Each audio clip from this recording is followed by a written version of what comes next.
Hello and welcome to this week's episode of CI Sports Zone. I'm Christopher Hugheslick. Joining with me today, as always, my co-host, Thomas Garverick, and back once again, he just seems to keep wanting to talk to us.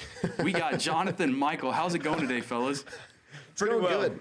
Going good. It was a really loaded slate of high school football on Friday, college football on Saturday, and then we had the NFL on Sunday. So it was awesome. I got to watch football all weekend.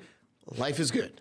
Yeah, well, you kind of mentioned it, so we can get rolling into this thing. We had a couple of pretty good high school football games this weekend. It was fun to watch, and starting off, this game was not disappointing in the slightest. We had Normal Community versus Normal West, and I had the pleasure of watching this and hearing you on the call for this one, Jonathan. Great football game. We're going to get into it a little bit more. Very interesting start to this one. Yeah. With that flea flicker, what a play. With the onside kick to start the game. That was what I saw that. I was like, oh, Normal Community came to win this football game, and that's what they ended up doing. Normal Community kind of looked like they were going to run away with it a little bit, but Normal West said not so fast in that one, ended up returning that kickoff or that kick. So it was just good game. Jonathan, what'd you take away from this one? Yeah, I mean, you said it. I mean, right away, the onside kick to start, and normally, obviously, you had to recover the onside kick, so good job for the Ironmen of actually doing that as well. It could have backfired real big time against Normal West, but, again, they started the game with that flea flicker. I mean, Luke Potts was the one that threw that football, long touchdown pass to Michael Mavick. He had 2 touchdowns again. No Marquand Gary this year for Normal Community at wide receiver, so Michael Mavick is kind of that guy for them. Again, you see that ball here. Overall, really good ball from Potts, who's listed as a wide receiver and a defensive back. He had an absolute whale of a game. He threw for that touchdown. He caught 2 more, and then actually there was a key PAT attempt in the third quarter where the snap was botched. He had to pick up the snap, broken play, had to roll out, and ran it in himself for a 2-point conversion that I think made it, at that point, a 3-score game. So, I mean, Luke Potts, really, really big game for them. Again, Community started and ended really well, Christopher. We were talking how big their offensive line was in that third and fourth quarter. I mean, they just seemed to wear West down, and they were breaking out some big, big holes for Cole Kretzinger to run through. But yeah, hats off to Normal West. They kept it close, competitive. Cody Mulbauer had a kickoff return for a touchdown. Malik Given-Smith, 2 rushing touchdowns for him in the red zone, kind of right up the middle. So again, he's only 5'9", 170, but I mean, he does not play that way. I mean, he can just run right in the tackles like he's a much bigger guy. So again, West was right there. Again, I think if it wasn't for a few penalties, if you just kind of bad breaks for them, I think they would have been right there. It was a really close game all the way through, and I really didn't know. I mean, the door wasn't shut on West until about the last few minutes of the game. So, again, it was a great addition to the Chili Bowl, and great to see both those competitive teams again. Yeah, and you kind of mentioned it, especially in the second half of that game. I feel like the difference was that Normal Community offensive line.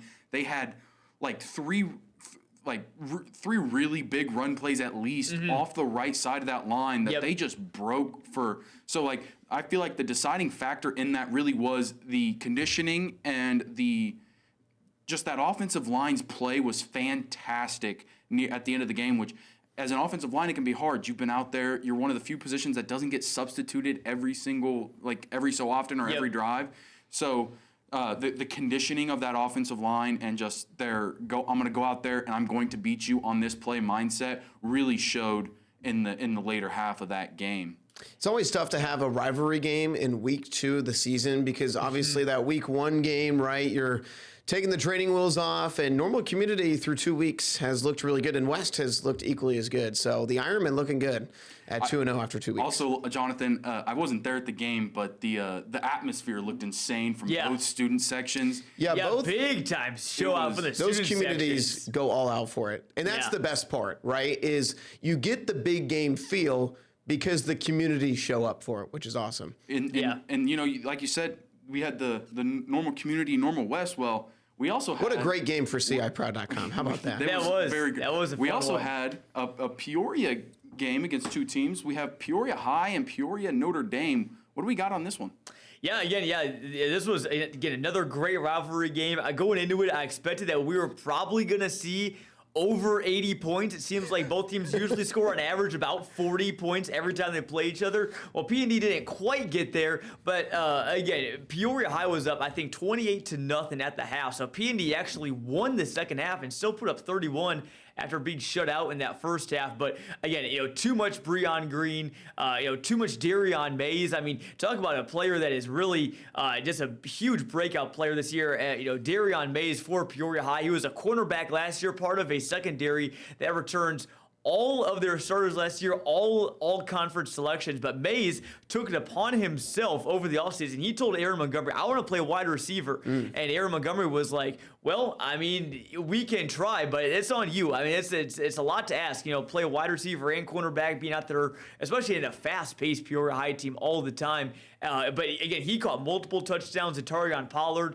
Did the Tarion Pollard things again. So, again, big win for Peoria High. And, again, I mean, in past years, Peoria High is just kind of squeaked by PND.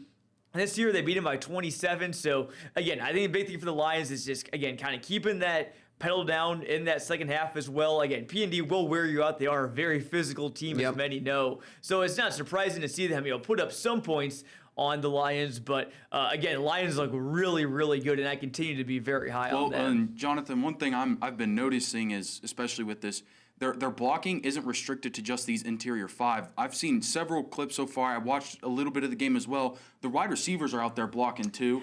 And I was going to say that for normal community too. When they ran on the right side, they kind of had like a little formation, a couple of wide receivers. It wasn't just their right guard, Mitchell West, and their right tackle, Cooper Caraway, or Mason Caraway, I should say. Cooper's his older brother. But again, the wide receivers were blocking really well, so good point. Yeah, and it's that like selfish attitude, no block, no rock kind of thing. Like no block, no rock. I like that. It's just kind of like it's great when you can see a well-rounded football game. You got your offensive line blocking, you got your receivers blocking. It's not a selfish game, and that's what I'm getting from this. Just a great play by. They are one of the most electric offenses in our area, no doubt. It was funny. So Patrick does his Pat's Picks segment during our 5:30 pregame show, and he literally said his first line of this game was points, points, points, points, points. And there was 89 of them. High-scoring game, and it's because Peoria High they score quickly, they maximize possessions. They're a really fun team, and they're going to be a really hard team to beat because it's like you can either go one of two ways. You can try to match them and just go up and down the field and score with them, or you can try to shorten the game. You can try to grind out and have Metamora-like drives where you have 15, 16 play drives and milk clock, but then it puts all the pressure on your offense. You have to score. It is such an interesting dynamic having to play them. Yeah, huge game for the Lions too this coming week. They host Morris on Saturday, so a little Saturday matinee action. That's gonna be a state-ranked matchup. Morris is state-ranked in 4A. Peoria High, I think they were number 5 or 6 in Class 5A this past week. They're gonna be due for a jump up after some. Is that game here in town or in Morris? That is at Peoria Stadium, and I think Peoria High again should be due for a jump up in this week's AP poll because there are a lot of 5A teams above them that lost. So I think Peoria High could maybe be a top 3 team in 5A going into that one. Yeah, and looking next, we had another really good football game, it appears, out at the Twin Cities, U-High versus Bloomington. What did you kind of notice about this one here? Yeah, I mean, first off, what a win for the Purple Raiders. Again, these are two teams that both of them lost a lot from last year. I think a lot of people were still thinking U-High after that 71-22 win over Manual. Yeah, but again, this was all about defense. I mean, I remember hearing Steve Cease talk about it. I think if based on what Steve said, I heard on Friday night, UI stopped Bloomington for 32 plays where they gained 1 yard or less. That's insane. It is. Well, and again, I saw U-High week 1, and Rhett Lynch is not an easy guy to tackle. No. And so the fact that Bloomington was able to contain him and his effectiveness and that U-High offense to 14 points, that's what stood out to me because as I'm getting back, I'm editing, my scores and highlights and stuff like that. And so when I saw that U-High Bloomington score, I'm like, wow, like U-High only 14 points. That really stuck out to me. So kudos to Bloomington for getting the job done on the road. Yeah, definitely. And yeah, I mean, they still gave up 130 yards passing, 212 yards rushing. So it looks like, again, kind of a bend bend but don't break. Yeah, right. Bend but don't break. Yeah. They gave him about, again, 300 total yards. But again, look at it defensively for them. Isaiah Martin had a huge game. 10 tackles, 2 sacks. I mean, yeah, he was really big on that defense for Bloomington. That, again, this has lost a lot of players from last year. So again, Bloomington, that's a big win for them. I mean, they start 2-0. You look at the schedule. Okay, there should maybe be enough opportunities for them to get that 5th. Again, nothing's guaranteed, but again, they're in good position. Yeah, and we had a very good week of football, some fun games, a lot of rivalries in town, and then even but kind of looking forward to this Metamora Washington game. Kind of, what are you looking forward to, Jonathan? Yeah, so this is our WMBT game of the week for this Friday, week 3. Going to be a fun one, the Battle of the Blacktop out at Malone Field. We'll be back in Metamora for the second time in 3 weeks. So again, Metamora saw them week 1 against Sterling. Obviously, it's really good, 43-14 win. Pretty much did it all in that game. They beat LaSalle Peru 32-20 last week on the road. It's a game that it just seemed wild in all sorts of aspects. I think the lights went out right before halftime in that game. So there were a lot of different things that Metamora kind of deal with. I would have liked to see them maybe being a bit more dominant in that game, but again, a win is a win is a win, and LaSalle Peru is not a bad team by any means. So they have a really good quarterback, Marion Persich. So again, good win for Metamora. They're up to 2-0 on the year. And then for Washington, a big bounce back win for them against Troy Triad. And I don't know how many people in the area knows, but Troy Triad is a good football team. They're 0-2 this year, so maybe not the best start, but historically, that is a good program, almost on the same level as Washington. So that was a good win. Washington, I think they're still trying to get their offense a little bit more explosive right now. Will Freeman has been really big for them on the ground. He's had some big touchdown runs for them. So again, if they can kind of start to find their offensive weapons outside of Freeman, like Evan Dacey, like A.J. Jones, for example, Washington could kind of start to hit their stride here. And we've seen them, maybe after slow first 2 weeks, come out and dog walk Metamora in the first, in that week 3 game. But again, I don't know if that's going to be the case this season. Again, I think it's going to be like Weston Community. It's going to be a much more closely contested rivalry than it's been in years past. Yeah, I expect that to be a very physical game as well. I know that those matchups are always close, and both teams are going to be fired up for that as well. Jonathan, before we get into our plays of the week from week 2, are there any other matchups in week 3 that you have your eye on that we need to be on the lookout for if we have our viewers watching going, hey, what do I need to go see this week? That's a great question.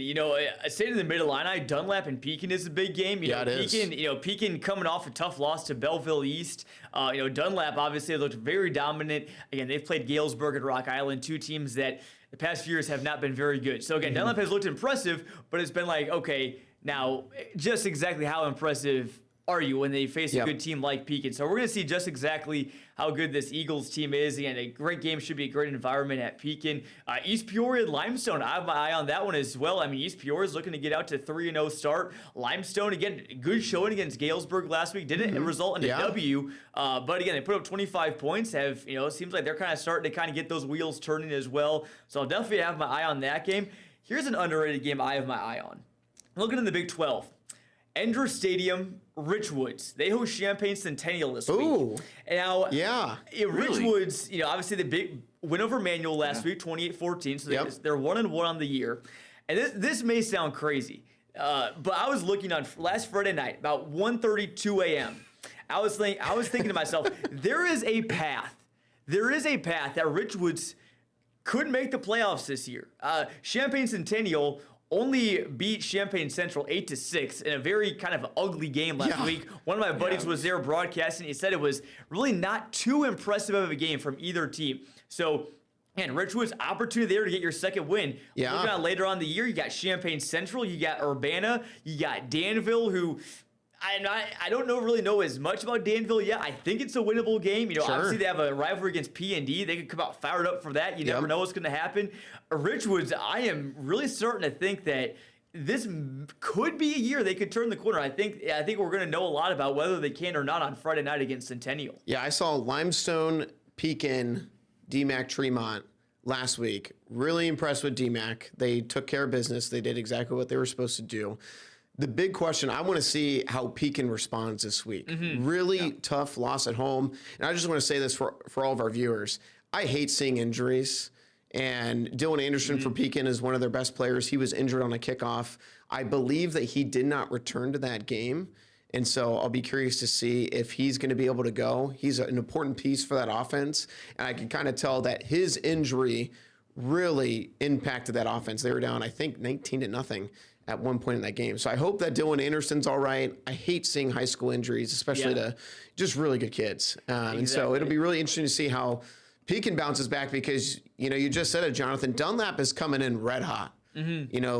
Max Sutter obviously looks really good. Yeah, the quarterback play has been good. The defense has been good. So that's going to be a really interesting game of you've got two teams coming off some completely different outcomes. And then to your point about Limestone, I got to see them and that was the most lively I've seen the crowd in the community for a game because they were winning at halftime, which was awesome. They were playing well.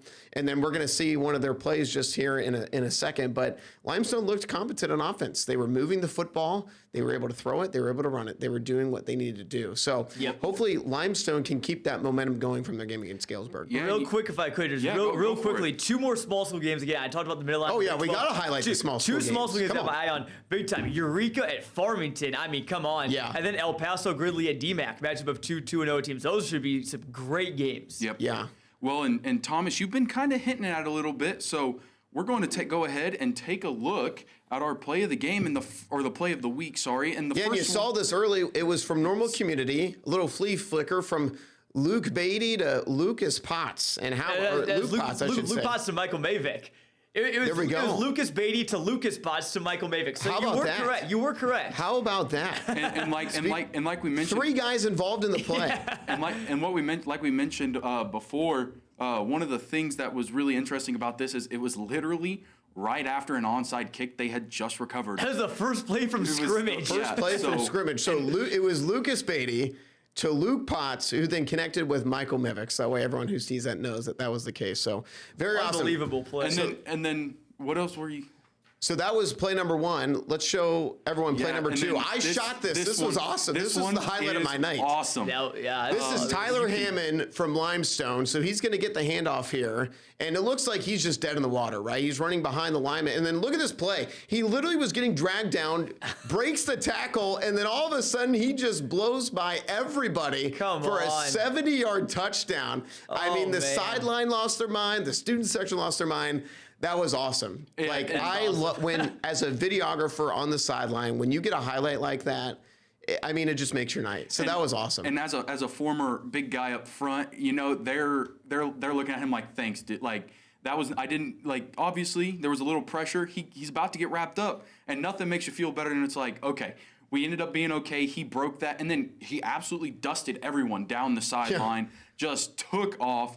Very, very fantastic. That's the second week in a row now that I've had a run like that. So I had a run like that in the Manual U-High game where the running back kind of just disappeared behind the line. And I'm like, okay, this is going to be like a 3-yard run. And then all of a sudden the guy just spills out and turns a 3-yard run on first down into like an explosive 65-yard gain. So it's cool. I love seeing the big plays. It's always what makes being a videographer on the sideline really fun for sure. Kind of moving forward here, before we let you go, Jonathan, I know you've been kind of invested in the sports bracket, the mascot bracket. So let's talk about our results from the playing around. We talked about it a little bit last week. Some big wins, like Ridgeview Lexington came out on top, and just big wins. And then moving on this week, we have some. We get into the round of 32. You got Metamora Central Catholic, Deer Creek, or DMAC, and Morton. Normal Community, Elmwood Brimfield, Eureka Canton, Dunlap, Abingdon, Avon, El Paso Gridley, East Peoria, Illinois Valley Central versus Olympia, Ridgeview Lexington versus Richwoods, Washington and Hayworth, Farmington Manual, Pontiac Prairie Central, Fieldcrest Normal West, Pekin, Princeville, Peoria Notre Dame, U-High, Limestone, Tri-Valley, and Tremont and Peoria. What a loaded round of 32. So just for people who are like, well, why are such these big schools playing? We seeded them by how big they were. So based on the school size. Off the school size on IHSA's website. So last week we had about 300 people vote. It was a very good turnout for 5 games. So It was our most viewed post Yeah. on our website last week. Christopher, do not sell yourself short right now, my friend. This idea has been awesome so far. The voting started this morning. We've been having a very big social presence this week since it's the round of 32, so there's 16 games. We're going to let the voting go for 2 weeks. So as we said last week, go through, vote for your favorite mascot, vote against your rivals. I don't care who you vote for.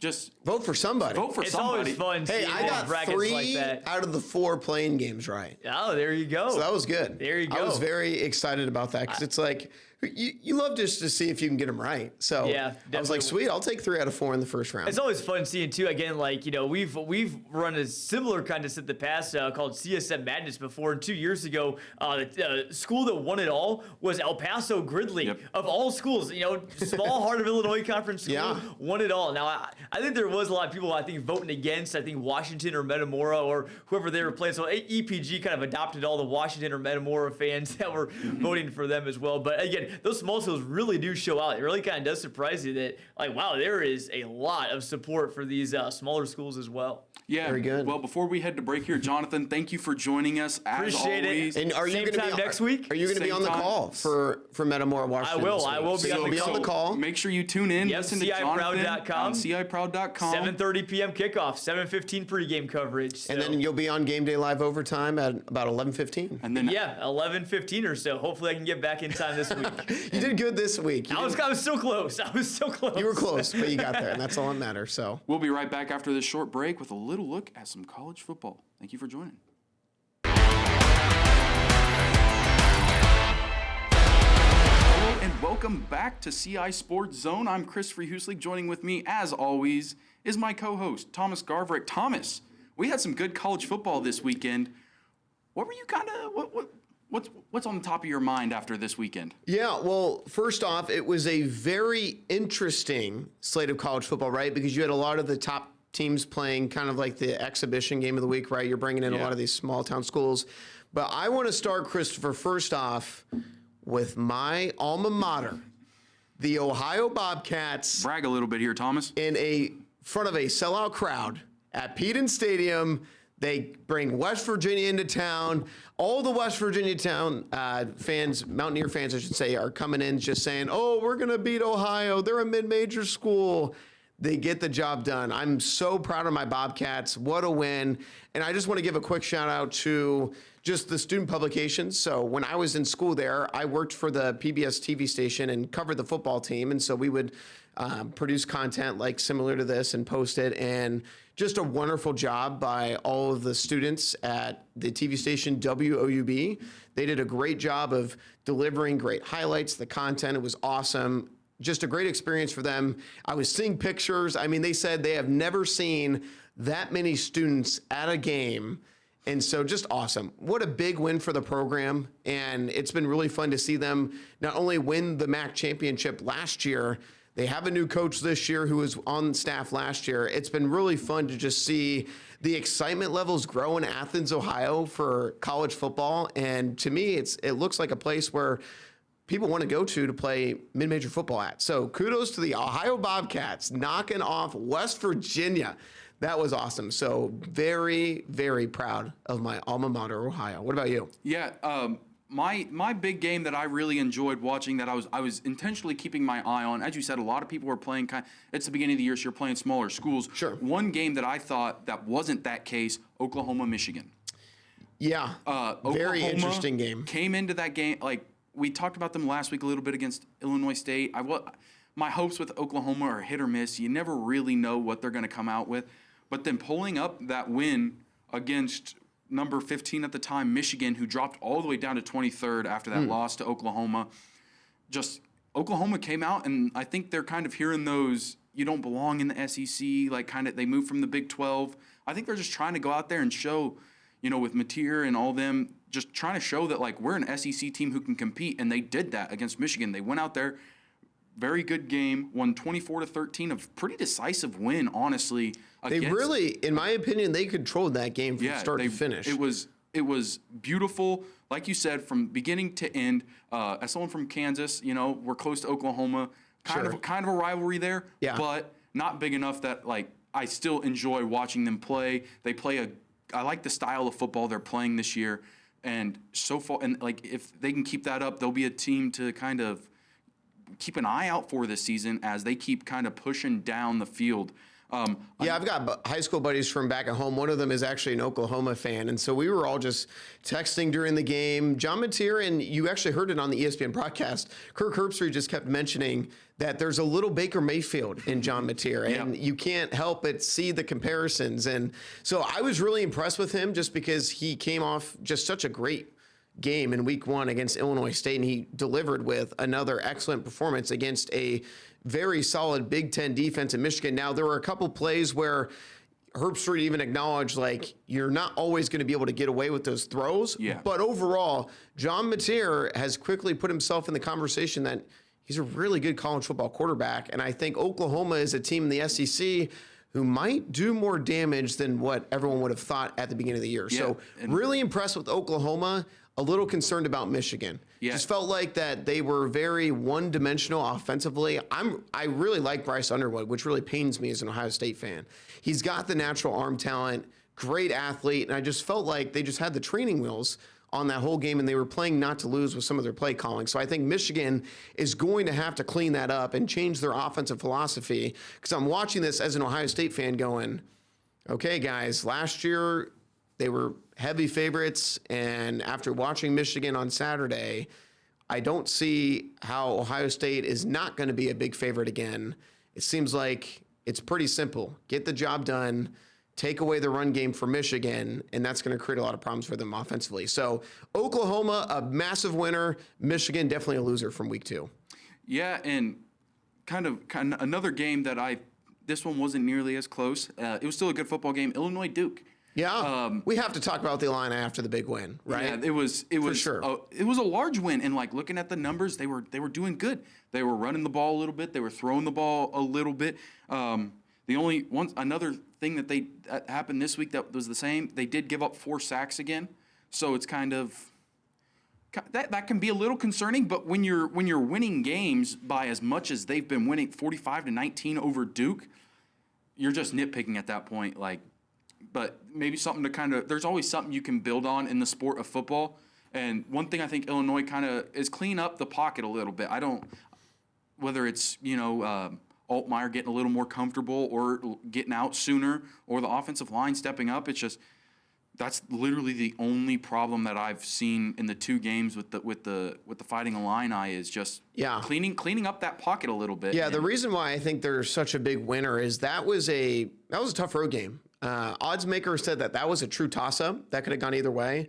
And so for Illinois to come in and force 5 turnovers, first off, when your defense forces multiple turnovers like that on the road, you are going to win 99 times out of 100. So your defense creates 5 turnovers, and then Luke Altmaier was very efficient, throwing for nearly 300 yards and 3 touchdowns. So for Illinois to come out with a 45-19 win and a very decisive victory, and now they're ranked inside the top 10, I think as an Illini fan, you are feeling really good because coming up, you have Western Michigan, a game that they should win, and then Big Ten play starts. They go at Indiana, they host USC, and then they go at Purdue, and then the big one is they welcome Ohio State into town.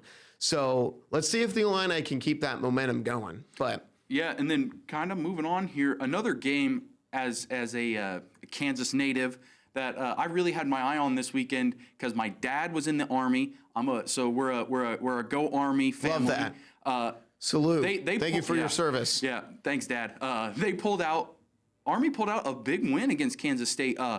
Some of these service schools, they kind of get slack from people like their service. They're not this.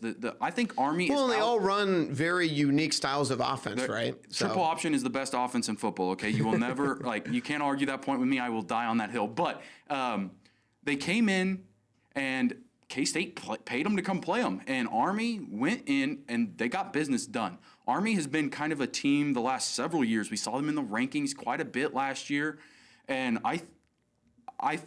the discipline of the military academies is what I think makes them so fun to watch. Yeah. Even if they're not good that year, it's the discipline. You don't see 100%. You don't see as many false starts. You don't see as many holdings, things like that. They're going to play disciplined football. Will you beat them? Maybe. But they're going to be more disciplined than you. They're going to get the job done. And that's exactly what Army did in this one. They went in and they're trying to make a name for themselves. Like, we are not just another military academy where we win football games. And last year wasn't a fluke. We're going to keep doing this each and every, like, that's what it feels like they're trying to say here. So yeah, I mean, Army and Navy have really had some shocking wins in retrospect, but I think the bigger story too with this is just Kansas State has been skating by here, right? Week 0, they lose against Iowa State, and then they barely win the previous week in a game against North Dakota. That was almost just a massive upset, and then it finally happened. So with Kansas State, a really rough start to the season at 1-2, and then another team that barely skated by, which was the shocker, was Clemson.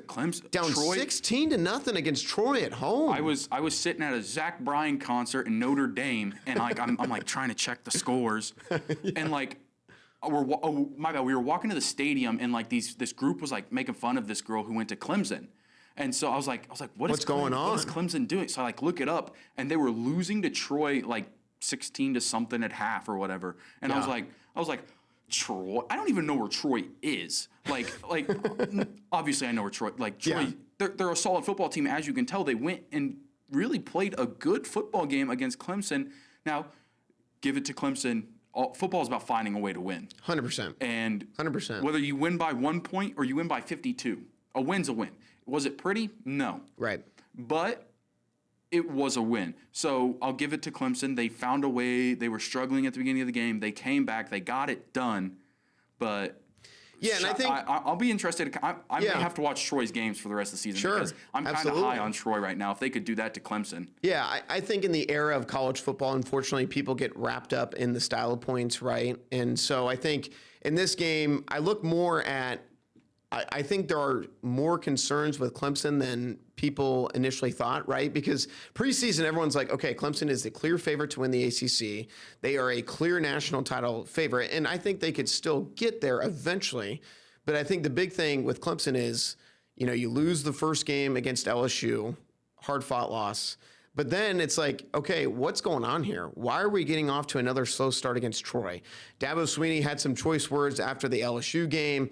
It's like, okay, what's going on here? Cade Klubnik is a top quarterback prospect. It's like this offense should not be struggling like it is. And so I definitely think that there is certainly something there for concern with Clemson moving forward is, okay, why is this team getting off to such slow starts? Because eventually you're not going to be able to come back from that. Another team I think really this was a head-scratching loss for me was Florida. Yeah. Florida. I mean, I know that obviously a lot of the fan base has wanted their head coach, Billy Napier, to be fired, and that's only going to get louder after losing a game to South Florida. Now, South Florida has beaten Boise, and now they've gone into Florida in the Swamp and won that game as well. They're very impressed with USF and their quarterback, but man, I mean, that was a head-scratching loss for Florida. They have a really talented quarterback in DJ Lagway. And so for me, it's just like, what's going on in Florida? Well, yeah, and as you said, like, they're a team that now I'm like, we got to keep an eye on these guys. 2 weeks in a row, like you said, big wins.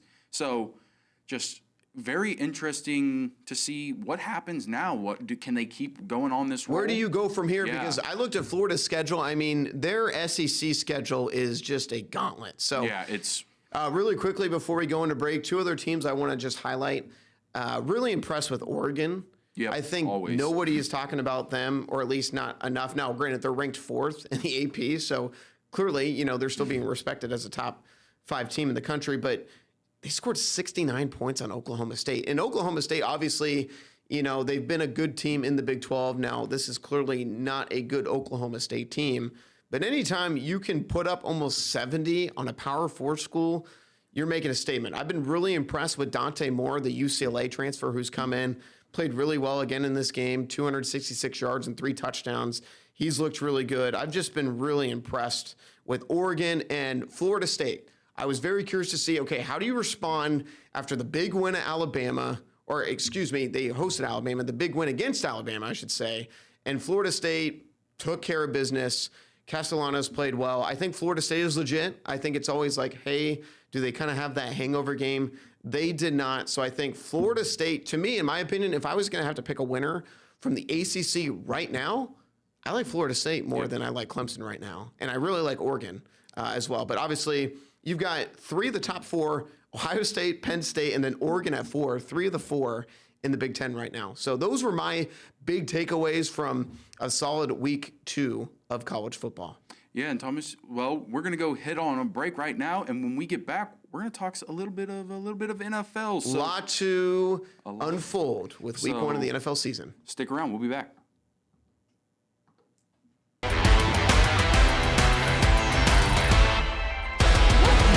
CI Sports Zone. I'm Christopher Hueslick. Joining me, Thomas Garvrick, our co-host, and another very special guest who was with us last week, our local hot take expert. Yes. And WMBD reporter Alex Berger, who really... The man with the hot takes. He really enjoys joining us for this NFL segment. He does. So we decided we'd invite him back. So fellas, what happened this weekend with first week of NFL? What were you... Well, what were we looking at? I just want to revisit what I talked about last week, about my hot take, about the Kansas City Chiefs not winning the AFC West. And I know Christopher is going to take this a little personal, and that's why I'm going to enjoy doing this. But I talked up the Chargers.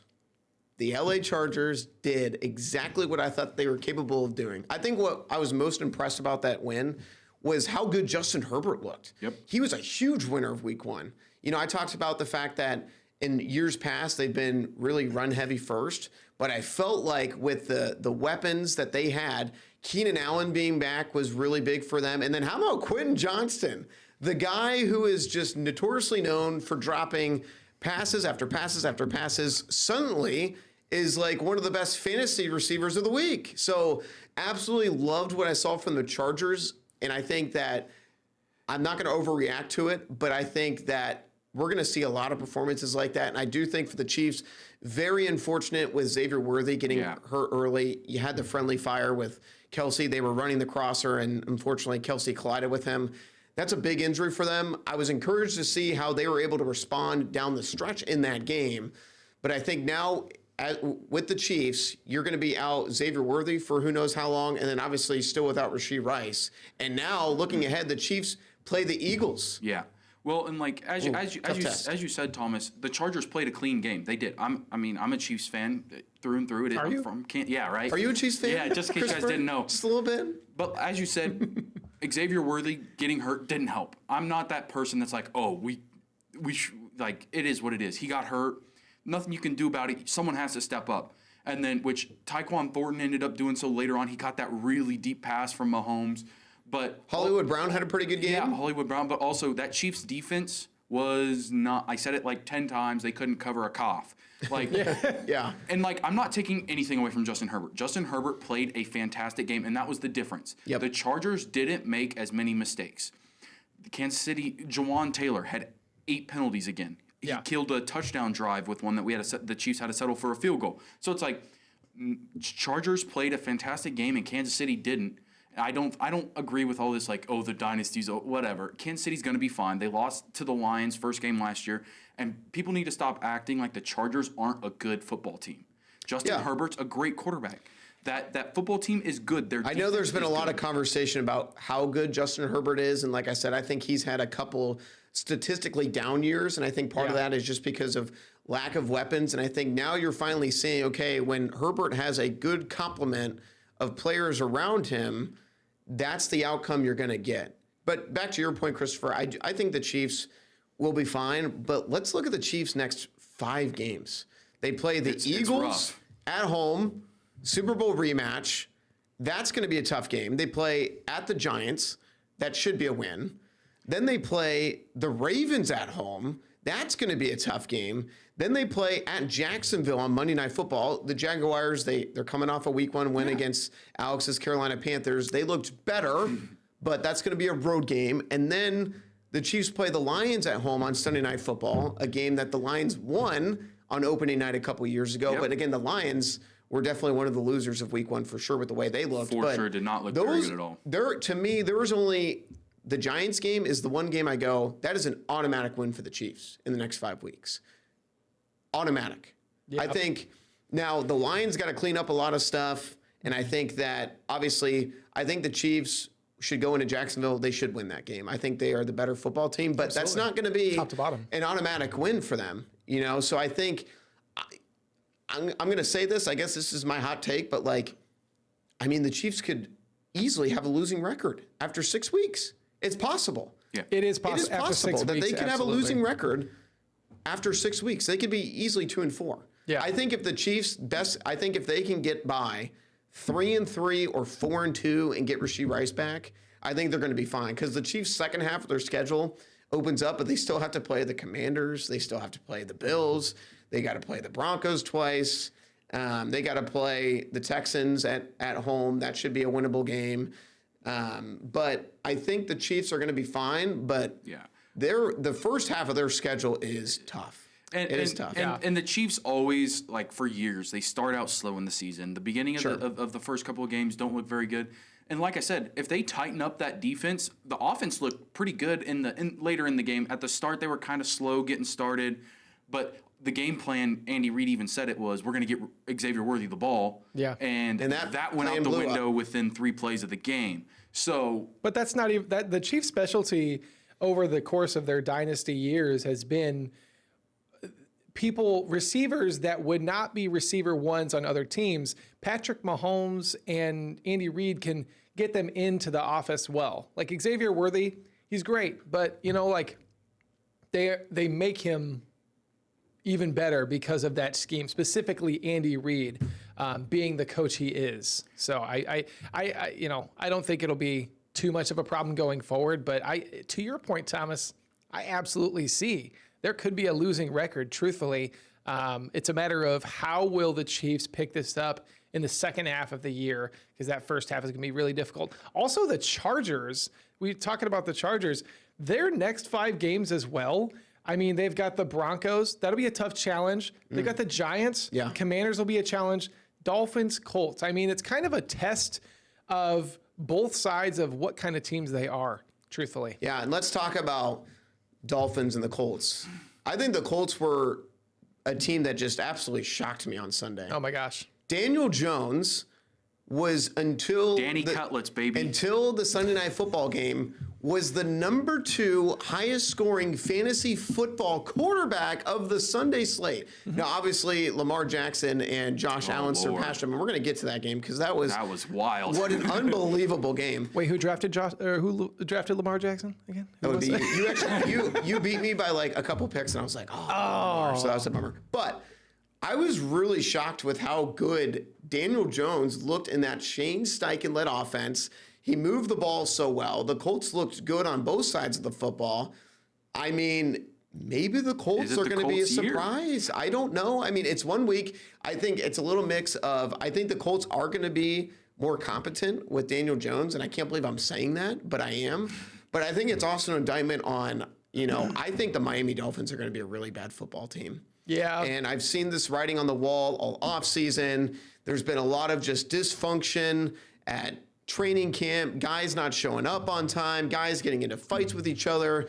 McDaniels, their head coach, is just more of a laid back, or Mike McDaniel, I should say, is a just very laid back guy. And one of my buddies said it best, his antics of trying to be this funny wise guy is getting old. And the Dolphins looked bad. I mean, there's just no sugarcoating it. Tua looked bad. That offense looked bad. Their defense couldn't stop anybody. I said that Mike McDaniel would be the first coach to get fired, and I'm standing on that. I think he is not surviving Week 8. If they don't get better, he is gone halfway through the year. The report that said during training camp, this is probably what you were alluding to, but the one where they had the joint practice with the Bears, and they said that the Bears were too physical or were getting too... Mike McDaniel allegedly told Ben Johnson, hey, man, can you take it easy? Yeah. And Ben Johnson said, no. This is practice. This Ben is Johnson football. with the dub. Pretty crazy. So, but from a fantasy football perspective, really encouraged for all the Colts players. Encouraged for Jonathan Taylor. I know that he didn't score a touchdown. I own Jonathan Taylor in a few leagues, and so I was very upset that Daniel Jones had a couple QB sneaks from the 1 yard line, so I was like, oh, that hurts. But Yeah. I was very encouraged with Jonathan Taylor caught a couple passes out of the backfield. That's something that he was not getting with Anthony Richardson. So I do think overall Jonathan Taylor will be fine. He's going to score touchdowns. Tyler Warren looked really, really good. And I think he is going to be a tight end one for fantasy football purposes the rest of the way. He was the featured player on the offense yesterday. Him and Michael Pittman both look good. Really encouraged by Colts guys. If you own Miami Dolphins guys, I'm out. Unless you have Devon Achane. Still love Devon Achane. Other than that, I don't want anything to do with Tyreek Hill. I don't want anything to do with Jalen Waddle. I certainly don't want anything to do with Tua in fantasy football. I'm out on the Dolphins, and I'm surprisingly in on the Colts. What else surprised you guys from week one? Yeah, Thomas, and you kind of touched up on it. The game that like really surprised me was that comeback by the Bills. Like, Oh, yeah. That was an all-timer. like Yeah, it was. All-timer. I regretted it. It was right after halftime. I sent a text to our chat and I said, the Ravens are massacring the Bills right now. Yeah. Yeah. And then 'Cause they were. I kid you not, the very next drive, the Bills go down and score, and then they get the ball back, and then they do it again. So like, I think that just kind of shows the fortitude of that Bills team. They're a good football team, and if you want to beat them, you have to beat them throughout the whole game. You can't slack in any quarter. You have to play your top game for 4 quarters. Because if not, they'll do exactly what they did. They were down, what was it, 14 or 21 or something like that, and just marched back. And honestly, they made it look easy. Josh Allen he's a fantastic quarterback. I don't care what anyone says. He's one of the best in the leagues right now. He's great. Oh, it was an epic duel between Lamar and Josh Allen. But I think what's crazy is here's the stat of the night from that game. Fox Sports NFL tweeted this after. Teams with 40-plus points and 235 or more rushing yards in a game were 277-0, including the playoffs. They are now 277-1. Just That's it was insanity. crazy. I was watching this game, and they're just saying, like, I mean, during the broadcast, Collinsworth and Tirico were like, oh boy, everybody's watching the Ravens right now, and they're getting nervous.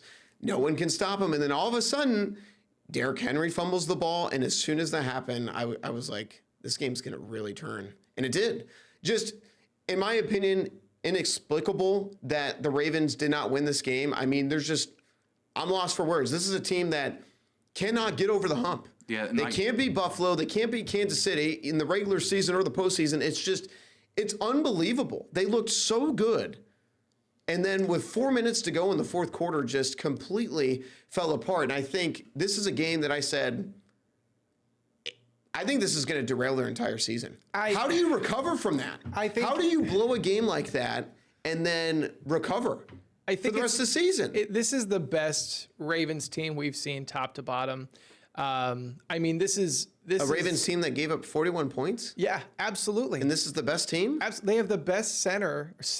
They have the Their best, offense is awesome, but the defense allowed Josh Allen. I mean, they did nothing for Kyle 2.5 Hamilton. quarters. Kyle Hamilton, right? They have Jair Alexander. They have one of the best secondaries in the league. And they gave up 41 points. Yes, but this is a They scored 40 and lost. So when we talk about great offensive games, we talk about, I'll give you why. We talk about the offensive coach, right? Okay, Colts, for example. Shane Steichen drew up an incredible game for Daniel Jones, right? Pass after pass, a true testament to putting a system in for your quarterback, for your running back. Well, in all fairness, with Steichen, there's been a lot of doubters because of how the Colts have done and fared over the last couple of years with him as the head coach. Now, in his defense, he's had Gardner Minshew, Joe Flacco, and Anthony Richardson. And Daniel Jones, on paper, isn't a wow guy, right? Daniel Jones is not a New York Giant anymore and he put for up several reasons. 28, 29 fantasy points. But the thing with the Ravens-Bills is this is not a coaching battle, okay? We've got two great coaches, John Harbaugh and Sean McDermott. He was the Panthers defensive coordinator for a long time. But this is a battle of quarterbacks. It is whoever will win. These are the two best offensive quarterbacks we have in the NFL. I'm pointing right at Chris. Two best offensive quarterbacks we have in the NFL, in Lamar Jackson and Josh Allen. So we knew going into this game, that is who this battle was. And then Derrick Henry came out of nowhere. But this game was won by Josh Allen. This was the battle of the MVPs. This was the battle of the MVPs and the people that came out on top. Because the Bills defense, arguably a top 3 defense in this league. I mean, they have some people that are really stepping up, and they even gave up 40 points. So these are 2 teams that are the best teams in the NFL. And they just clashed at each other, especially in the end. Now, to your point, though. I don't disagree with that. It's just Right. you're up 15 points. And you give up 16. Yeah, And if you're the Ravens, you have to close that game. You have to. Yeah. Because the narrative with this Ravens team is they are ultra talented. No one's disputing that. But the problem is they just cannot win these games. They really can. And now, granted, again, Derrick Henry usually does not fumble the ball. But again, the Bills defense made multiple plays at the end of the game when they had to. And then the Ravens defense just could not get a stop. I think that's That is the concern I have. Is Derrick how Henry doesn't fumble that ball, they win that game. They probably win the game, right? But again, there's no excuse in my opinion Well, for and how Yeah. great comeback by the Bills. I mean, all-time game. Yeah. But I'm just thinking, I'm like, how do the Ravens recover and from like- this? And I think it's a big for the Bengals, who come off just an ugly win against my Cleveland Browns when they should have lost that game because the Browns kicker can't make an extra point. He can't make a chip shot field goal. And the Bengals offense was horrible in the second half. We've seen the And the Bengals are 1-0, and the Ravens put up all these points, all these rushing yards, and they are 0-1. Well, Yeah. like as I've crazy. said, people want to point at Derrick Henry. Here's the thing with football. I've played a lot of it. I've had this concept.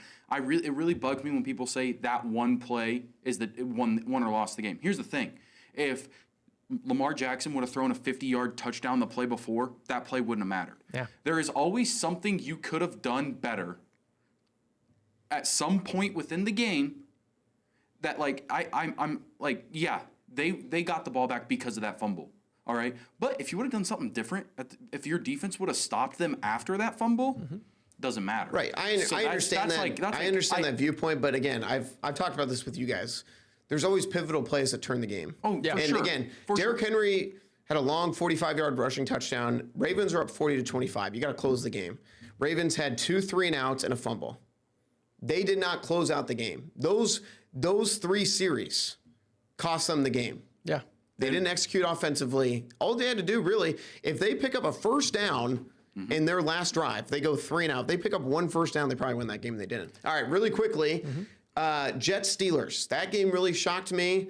Aaron Rodgers looked really good. I think that's really good if you Jets own looked any good Steelers on as it offense. is. Man. And the Jets offense looked good. So if you own Justin Fields, Garrett Wilson, Breece Hall looked good, I think you're pleasantly surprised. I was personally out on the Jets, and so far after week 1, I might have been wrong. Other big takeaways, I think the Bengals will be fine. So Jamar Chase had an off day. I think the Bengals, that was just a atrocious performance. I was really excited about my guy, Emeka Egbuka, caught 2 touchdowns, including the game winner for the Buccaneers. So Beautiful really game by impressed him. with him. Yeah. Concerned about the Lions. I had a feeling going into this year, the turnover with losing both Ben Johnson and Aaron Glenn, it showed a little bit in that game against the Packers. So if you're owning Lions players, don't panic quite yet. Don't panic quite yet. In fact, if somebody in your fantasy football league is going, I want to get rid of Jahmyr Gibbs, then I'm done. Go get him. Yeah, Go get him. And Thomas, you kind of brought it up. Taking a look at fantasy, we have the WMBD Fantasy League, as we've said. Here's kind of the projected scores of what really happened. Obviously, this is not the final scores. We still have games. Alex and Harvey both have several players playing tonight, so that will. You know who my 2 players are playing tonight? Justin Jefferson, Aaron Jones. So Not bad. it's Thomas, pretty good. Thomas, Kurt, and I all scoring the most points up there. Yeah, for our not bad so fantasies. far. So- My guys were actually all done, I think, after the noon slate. It was crazy. I was like, I don't think I've ever had a lineup where all my guys were done after the early window. But hey, my team got the job done week 1. Joe Burrow, not the greatest performance, but again, I had Egbuka in that league. Chase Brown did well. Drake London, Tyler Warren is my tight end in that league. So I was very happy with some of the outcomes for sure. So And then kind of looking forward to next week. We got some good matchups again within the newsroom. Yeah. Thomas, you're taking on former WMD reporter Ben Freeze. I got Yes. Patrick and Kurt and Alex. And Alex, after Kurt's showing this week, I am scared if I am you. You know who Kurt has?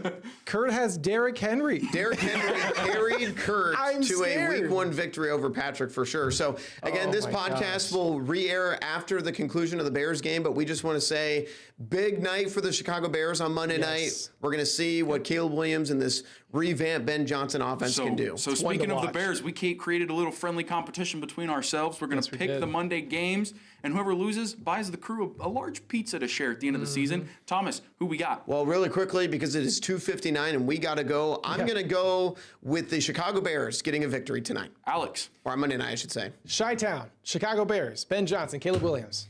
I'm going against you, Ty. Guys, Skull, give me the Vikings. That's I like JJ. So well, on that note, thank you for joining us on the CI Sports Zone podcast. We'll see you next week.